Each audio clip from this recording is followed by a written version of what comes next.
Welcome to the Fear and Greed Afternoon Report for Thursday, the 24th of March, 2022. I'm Sean Aylmer. Every afternoon, I bring you the 5 news items that happened today that you need to know about. Story number 1. Markets, as always. The S&P ASX 200 has risen every day this week and is back to where it started the year. It closed up 0.1% today to 7,387 points. Utilities and energy stocks did well, while healthcare and technology stocks underperformed.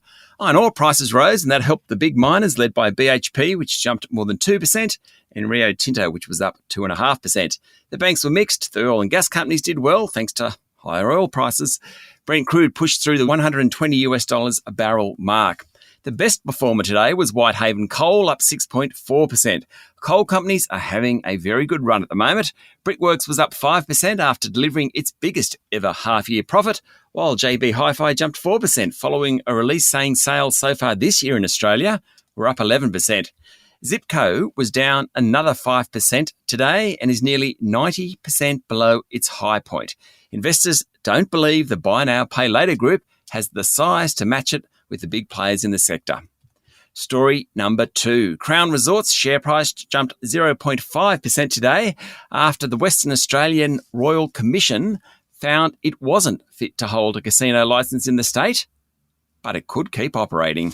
The Royal Commission recommended that the Perth Casino face heavy oversight for the next 2 years and stiffer financial penalties if further breaches occur. The report found a number of breaches from money laundering to not being open and accountable to regulators. Story number 3. The federal government today announced an mRNA vaccine manufacturing facility will be built in Victoria to produce vaccines from 2024. The deal with pharmaceutical group Moderna is worth billions of dollars, the government said. Didn't tell us exactly how much.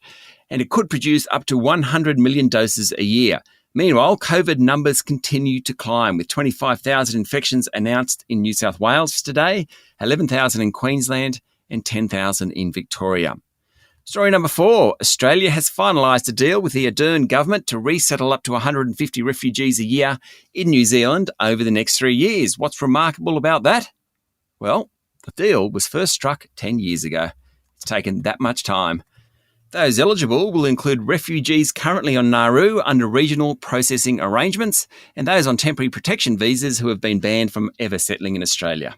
Staying in politics, high-profile independent politician Nick Xenophon will once again run for Senate in the next federal election, having quit back in 2017. Mr. Xenophon said politics was even worse than when he left it, and he wants to do something about it. In story number 5, Russia has upped its nuclear rhetoric, with a top diplomat warning that Russia is a nuclear power and will consider using such weapons if it sees a credible threat. It comes ahead of a major NATO summit over what the US has now formally labelled Russian war crimes. US President Joe Biden has arrived in Brussels for the NATO summit, as well as G7 and European Union summits. On the ground, the bombardment of Mariupol continues, with reports of about 100,000 people in the southern city remaining trapped without water, food or power. Capital Kyiv is also under heavy fire. That's it for the afternoon report for Thursday, the 24th of March, 2022. Michael Thompson and I will be back tomorrow morning for the Friday edition of Fear and Greed. I'm Sean Aylmer. Enjoy your evening.